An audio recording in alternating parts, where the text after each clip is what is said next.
好，我们看到在本次阅兵当中啊，首先出场的是由99B 坦克、100坦克、100支援战车编成的地面突击方队。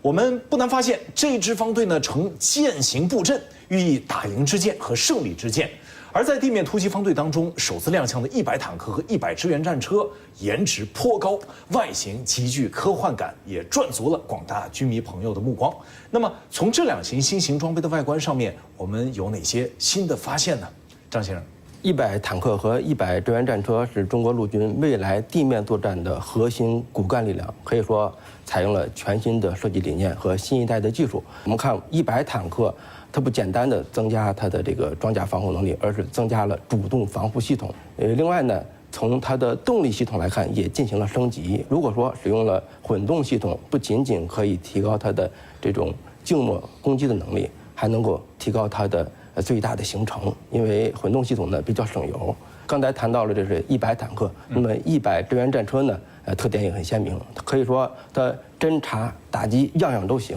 侦察方面，它自己有比较完善的侦察装备，而且呢，它还搭载了无人机，包括它的火力也是比较强大的。除了搭载了传统的机炮之外呢，它还搭载了比较先进的新型的反坦克导弹。虽然这个反坦克导弹个头比较小，但是威力非常大，可以足够有效地对付未来的主战坦克。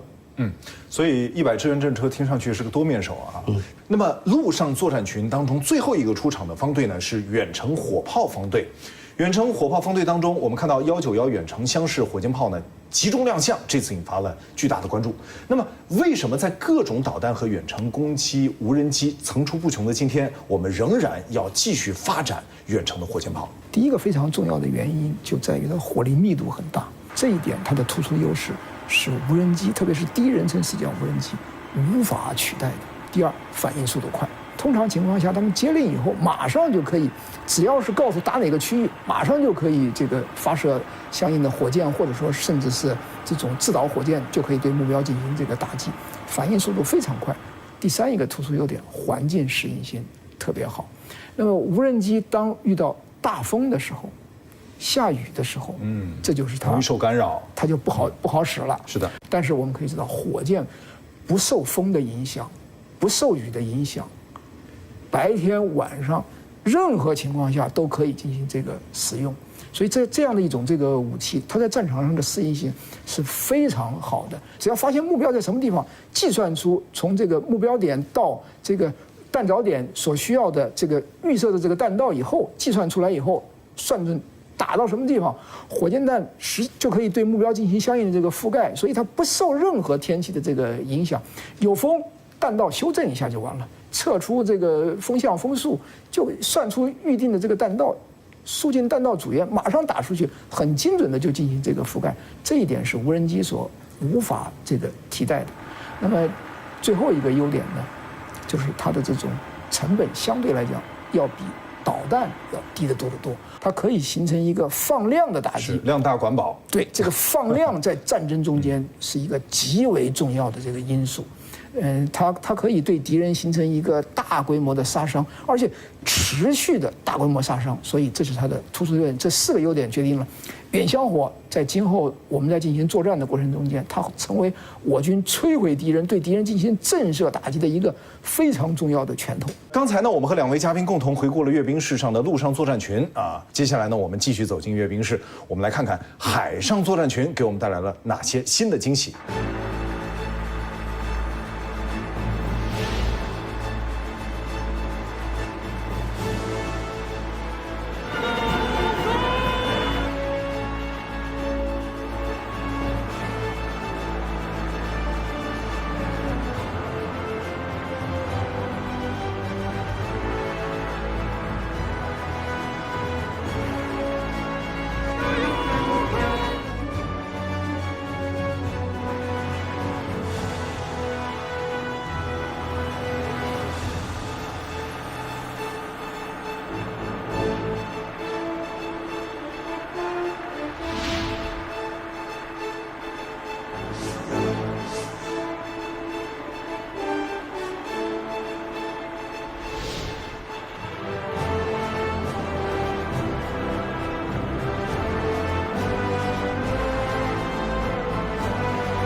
我们注意到，其中在反舰导弹方队呢，从外观上来看呢，这次亮相的4型反舰导弹各不相同。那么，这是不是意味着他们采用了不同的技术路线呢？王先生，您怎么分析？这一次海军的这种反舰导弹给我留下了非常深刻的印象。对于这个人民海军来讲的话，他在向远海进行机动作战的时候，敌人这种大型水面舰艇构建的这种立体防空反导体系，对于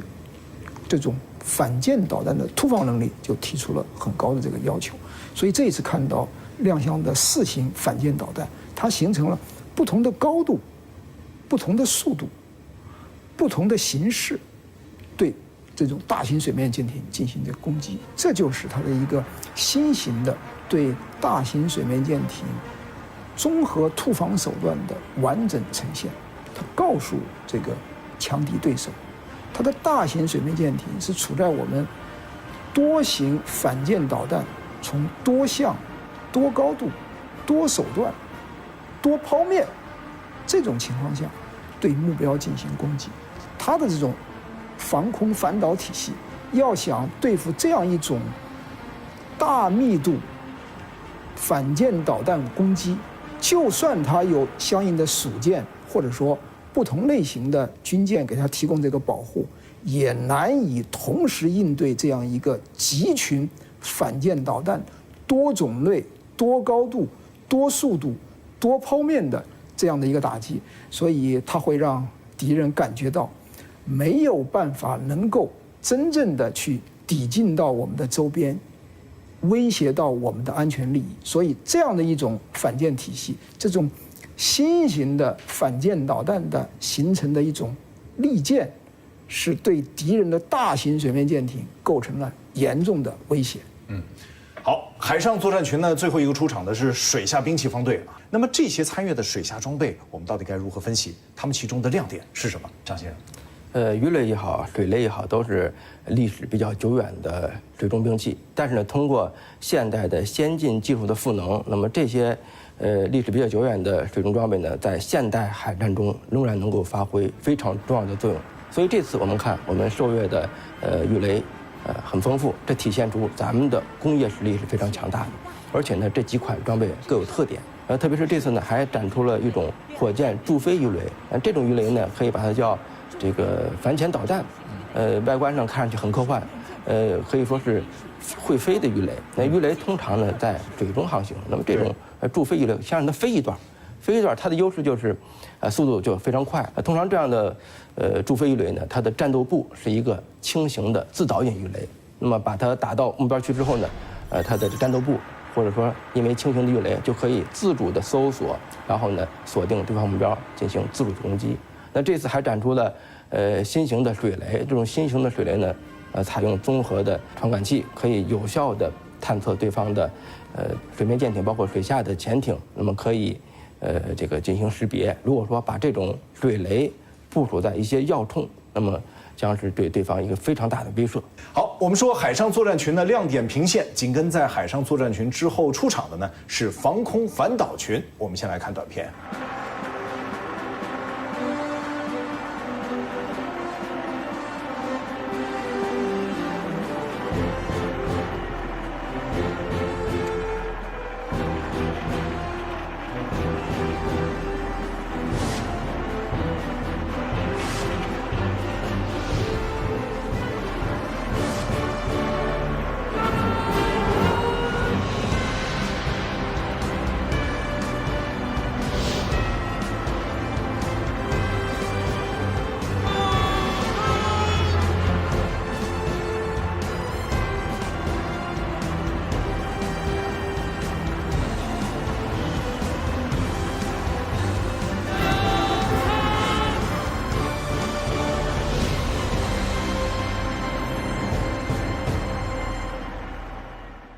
刚才短片当中，我们看到防空反导群对空抗击方队集中亮相了一批红旗系列先进装备。红旗家族的不断壮大呢，给我军防空反导方面带来了明显的变化。这个变化，我们到底该如何解读呢？王先生。现在我们所面临的威胁实际上主要来自于空天和海上，所以防空反导对于我们国家来讲，维护国家安全是一个极为重要的领域。我们现在所构建的防空反导体系，它的特点就是高中低空、远中近程、防空反导于一体，对付无人机和导弹综合起来的这样的威胁。当这些手段综合起来以后，我们国家的空天安全才能够得到有效的保障。那么这一次展示的，我们就可以看得很清楚，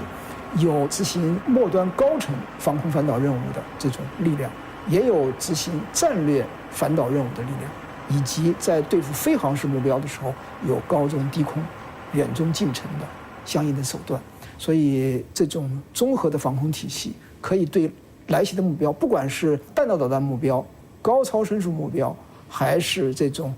其他类型的这个目标，都可以形成分层拦截。这样一个防空体系给外界传递的信息，我们具有一个强大的分层拦截的一种防空反导于一体的防空反导体系。好，另外我们看到，在天安门前接受检阅的还有防空反导作战群的反无人机方队。那么这个方队当中的先进装备，我们说既能软杀伤，又能硬摧毁，号称是铁三角。我们下面呢，请张先生帮我们来解读一下铁三角他们到底是如何分工配合的。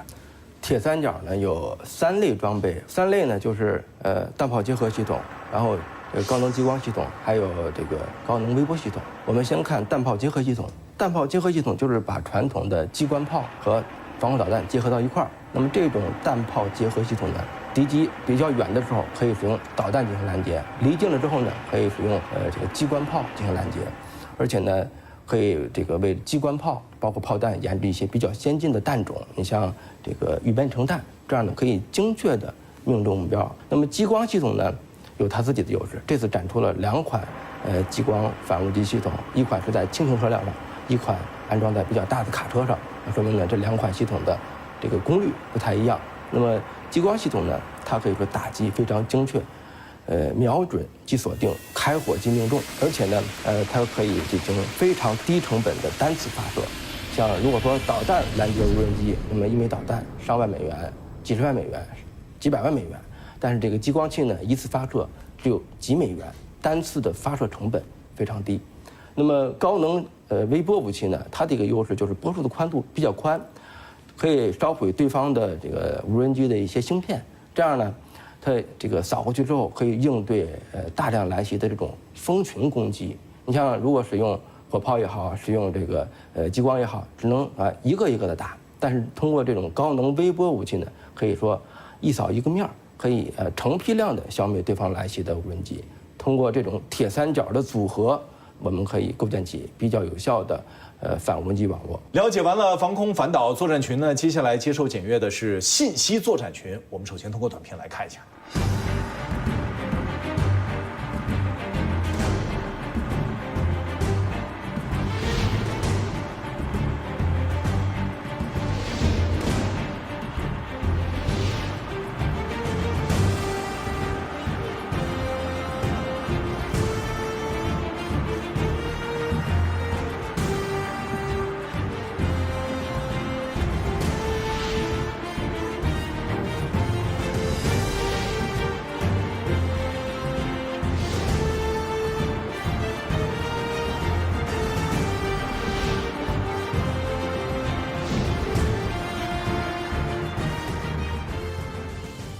刚才短片当中呢，我们看到了在本次阅兵当中信息作战群接受检阅的盛况。在电子对抗方队当中啊，我记得直播时的解说词提到了破网锻炼啊。那么为什么要强调破网锻炼呢？电子对抗部队又是如何在现代战争当中发挥作用的呢？张先生，我们知道现代战争呢可以说是无体系不作战。我们作战在组织体系，有空中的体系、地面的体系，对手也在组建体系啊，包括空机的各种平台之间组成体系，然后地面的各个战斗平台之间形成体系，然后再形成空地一体的体系。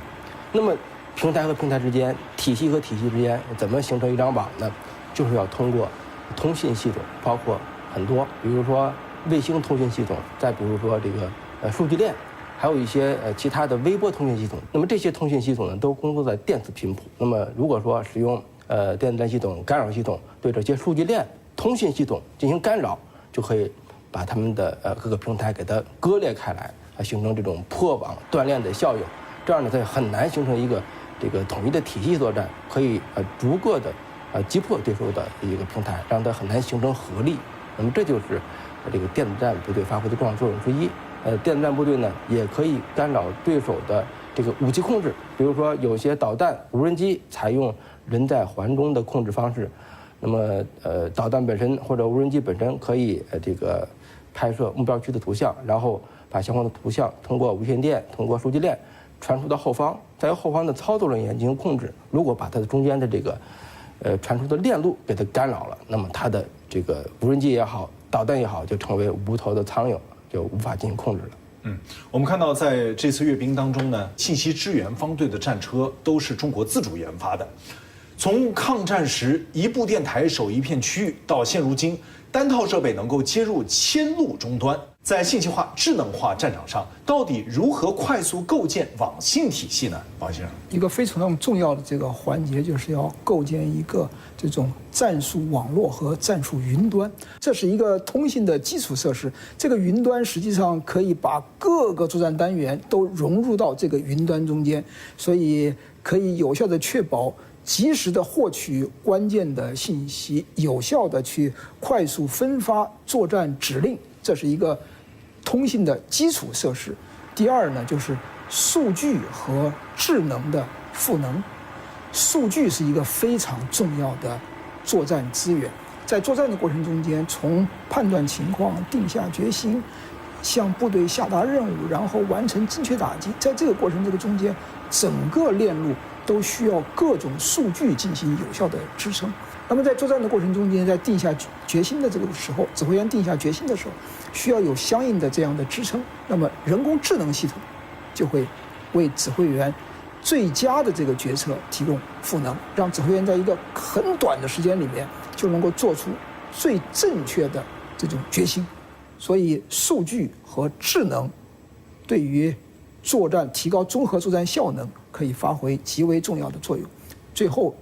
要信息融合，比方说这次阅兵中间我们所看到的，不管是地面的99B 主战坦克，还是100的坦克、100的这种支援战车，以及天上的无人机和海上的这些无人艇和水下的无人潜航器，它们都是信息获取的来源。那么他们把这些获取的来源送到战术云端，然后需要通过某种系统把这些云端的数据融合起来，形成对战场的统一的感知。所以信息的融合也是整个信息化作战过程中间一个非常重要的环节。所以我们可以看到，在这次这个阅兵的过程这个中间，这些手段已经完整的展现出来了。所以看到我军的信息化、智能化的这个发展的速度是非常快的。是的，我们知道在这个战场上瞬息万变，所以刚才您说到的各个终端，其实它搜集的这个数据量非常的大。对。但是当这些数据量大和真正的大数据是有着本质区别的。是的。不仅数据要大要全，而且我们要通过人工智能的这种方式，然后加以解算分析，最终形成我们的判断，有利于最后作战的胜利。对。